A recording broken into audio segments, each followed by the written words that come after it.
छत्तीसगढ़ में पिछले दिनों एक इतनी बड़ी वारदात हो जाती है, लेकिन कहीं भी कानों कान खबर नहीं होती।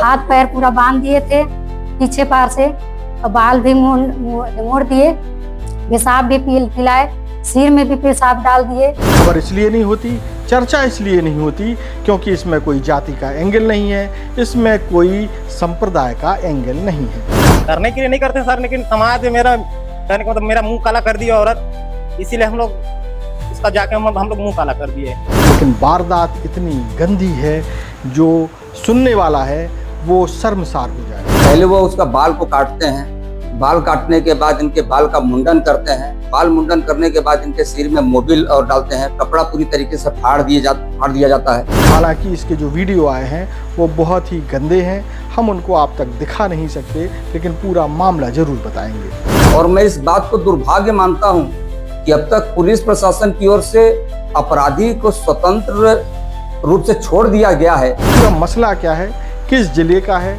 और आखिरकार उसमें अब तक हुआ क्या है, वो सारी कुछ जानकारी हम आपको इस खबर में देंगे। स्पर्श मल्टी स्पेशलिटी हॉस्पिटल आधुनिक एवं श्रेष्ठ किडनी विभाग फुल टाइम विशेषज्ञों की देखरेख में दे रहा है डायलिसिस की सुरक्षित और बेहतरीन सुविधा, साथ ही न्यूनतम दर पर हेल्थ पैकेज की सुविधा भी। स्पर्श मल्टी स्पेशलिटी हॉस्पिटल, एक एहसास अपनेपन का। नमस्कार, मैं हूं मयंक चतुर्वेदी और आप देख रहे हैं तीरंदाज। छत्तीसगढ़ में जैसा कि बार बार हम कहते आए हैं कि अपराधों की प्रवृत्ति बदल रही है, और अपराधों की ये प्रवृत्ति जो है जघन्य होने के साथ साथ बहुत ज़्यादा बीभत्स और गंदे तरफ जा रही है। अब ताज़ा तरीन मामला जो है वो कोरिया ज़िले का है।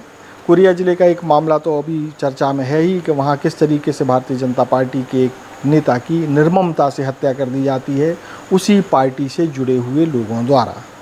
खैर, ये मामला अलग है, लेकिन ये जो हम मामला बता रहे हैं ये बहुत ही निकृष्टतम मामला कहा जाएगा। निकृष्टतम इसलिए कहा जाएगा क्योंकि एक पति अपनी पत्नी पर ज़बरदस्त तरीके से अत्याचार करता है। अगर हम इस अत्याचार शब्द ना कह कर के कोई और ख़तरनाक शब्द होता या और बुरा शब्द होता तो इसका इस्तेमाल करते, लेकिन मामला ही कुछ ऐसा है।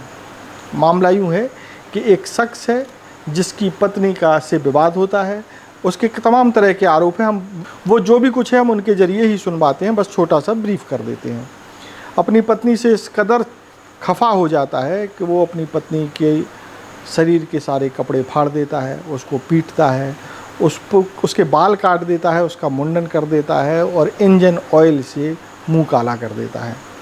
हद तो तब हो जाती है जब वो अपने चारों बच्चों से माँ के ऊपर यानी अपनी पत्नी के ऊपर पेशाब करवाता है, उसे पेशाब पिलाता है, और इस काम में उसके 3 नाबालिग बच्चे भी पूरा सहयोग करते हैं। हालांकि एक बच्चे की उम्र 18 साल है, कुल 4 बच्चों में से 3 बच्चे नाबालिग हैं। ये पूरा मामला 14-15 तारीख का है, यानी 14-15 जून का, लेकिन पुलिस अभी एक्शन में आई है। वो भी तब जब एक समाज सेवी ने इस मामले को उठाया, प्रेस कॉन्फ्रेंस की, पुलिस के पास गया, तब ये मामला आम जनता के सामने आ सका। इसके पहले ये मामला लगभग दब चुका था।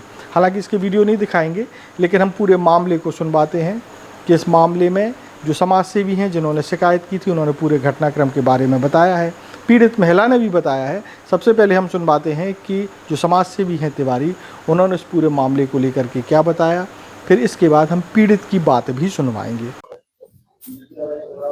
क्या मामला है, क्या शिकायत है, उस बात को लेके आज आप लोग नजर आ रहे हैं। करंजी निवासी तारा सारथी का विवाह 2006-07 में रुनियाडीह निवासी जितेंद्र से हुआ था, और अच्छे से इन लोगों का जीवन यापन सब चल रहा था। इनके 4 बच्चे भी हैं। बड़े पुत्री की आयु 18 वर्ष और छोटे पुत्र की आयु 7 से 8 वर्ष की है।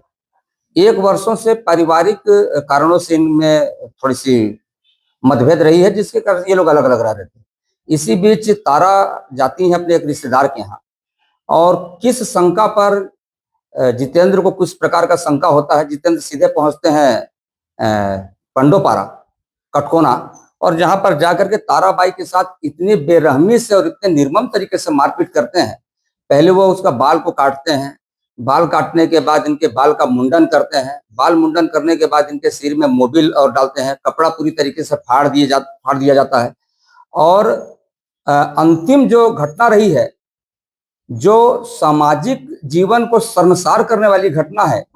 और मैं इस बात को दुर्भाग्य मानता हूं कि अब तक पुलिस प्रशासन की ओर से अपराधी को स्वतंत्र रूप से छोड़ दिया गया है। ये कितना बड़ा दुर्भाग्य कि चारों बच्चों से और स्वयं पेशाब करके एक महिला को पेशाब पीने पर मजबूर करते हैं। मध्य प्रदेश में यही एक घटना घटती है, जबकि एक लड़का एक लड़के को पेशाब पिला देता है तो उसको राजनीतिक तौर पे, सामाजिक तौर पे कितने तरीके से, उसको जातिगत तरीके से जोड़ करके और पूरे राष्ट्र का वो मुद्दा बनता है। लेकिन दलित समाज की एक महिला जिसके साथ इतना बड़ा न्याय हुआ है, आज उसको न्याय देने वाला कोई नहीं है। हम ये पीड़ित परिवार जब मेरे पास आया तो मुझे लगा कि मुझे न्याय के लिए आगे बढ़ना पड़ेगा। इस आशय की शिकायत पटना थाने कोरिया जिले में हुई है, जिसमें केवल 4 धाराएं लगाई गई हैं, जो चारों धारा जमानती हैं। इस आशय का शिकायत मैंने गृह मंत्रालय, राष्ट्रीय महिला आयोग, डीजीपी छत्तीसगढ़ सहित मुख्यमंत्री कार्यालय सबको प्रेषित किया है, वीडियो भी भेजा है और मैंने ये मांग भी की है कि ऐसे लोगों को तत्काल फांसी की सजा दी जानी चाहिए। मैं तारा सारथी, साल भर हो गए आगे मेरे पति को छोड़ने के लिए। मैं अपने मैके में थी और अपने रिश्तेदार में मैं देखने गई थी। पता नहीं मेरे जितेन आए और मेरे साथ ऐसा कांड किए। मैं चाहती हूँ कि उससे सजा मिले। क्या काम किए थे, क्या हाथ पैर पूरा बांध दिए थे पीछे पार से और बाल भी मोड़ दिए, पेशाब भी पिलाए, सिर में भी पेशाब डाल दिए, मोबिल भी डाल दिए। बोल रहे थे कि मार दूंगा, खत्म कर दूंगा। मोबिल से, डीजल से जलाने के लिए बोला था। ये जितेन कौन है? पहले मेरे पति थे। क्या वजह, क्या कारण था, क्या कोई कह सकती है? बोल रहे थे कि नहीं मेरे जीजा है, मेरे जीजा मतलब झगड़ा हुआ है।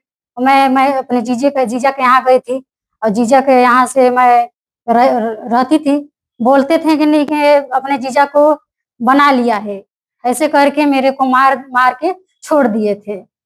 इसलिए मैं साल भर की अपने मैके में थी। कहाँ शिकायत की आपने इसकी? पटना में शिकायत भी की, फिर भी 4 दिन हो गए, कुछ काम नहीं कर। तो ये थे समाजसेवी और पीड़ित महिला जिसने अपनी स्थिति बयां की। अब जो है जब ये इतना सब मामला हो गया, एक प्रेस कॉन्फ्रेंस हो गई, हो हल्ला शुरू हुआ, तब पुलिस एक्शन में आई और आरोपी पति को पकड़ लिया। लेकिन आरोपी पति ने भी इस पूरे घटनाक्रम पर जो है शर्मिंदगी जताने के बजाय इसे जस्टिफाई किया है। हम आपको सुनवाते हैं कि पति ने क्या कहा और उसके बाद ये भी बताएंगे कि पुलिस ने इस मामले में क्या कहा। मेरा नाम जितेंद्र कुमार सारथी है। मैं ग्राम रुनियाडी का रहने वाला हूँ। मेरी घरवाली का नाम है तारा सारथी। और इसलिए मैं ऐसा किया क्योंकि कई बार अपना मुंह काला कर लियो मेरी औरत। पहले अपने जीजा के साथ संबंध बनाई, इसके बाद भैंसा मुड़ा में जाके अपने दीदी का देवर के साथ संबंध बनाई। इसके बाद अभी मेरे भाचा के पास पंडोपारा खुद का भाचा है, उसके साथ भागी है। तो मैं और मेरे अपने बच्चों के साथ, मेरे बच्चे खुद सलाह दिए कि पापा उनको अब ऐसा नहीं करना चाहिए, तो साथ में गए और उनका बाल छीले। तो आपने मतलब बच्चे का बात खिलाया जी। ये क्या तरीका है? अमानवीय कारण जी, ऐसा कोई करता है क्या? करने के लिए नहीं करते सर, लेकिन समाज मेरा कहने का मतलब मेरा मुंह काला कर दिया औरत, इसीलिए हम लोग उसका जाके हम लोग मुंह काला कर दिए। नहीं सर, जो औरत क्या है कि मेरे साथ ऐसा कर सकती है, बचपन से मैं उनको लेके लाया रहा। तकरीबन अभी मेरा शादी को 20 साल हो गया और 20 साल से अफसोस है कि नहीं सर, मेरे को कोई अफसोस नहीं है। 14/6/2026 की घटना थी।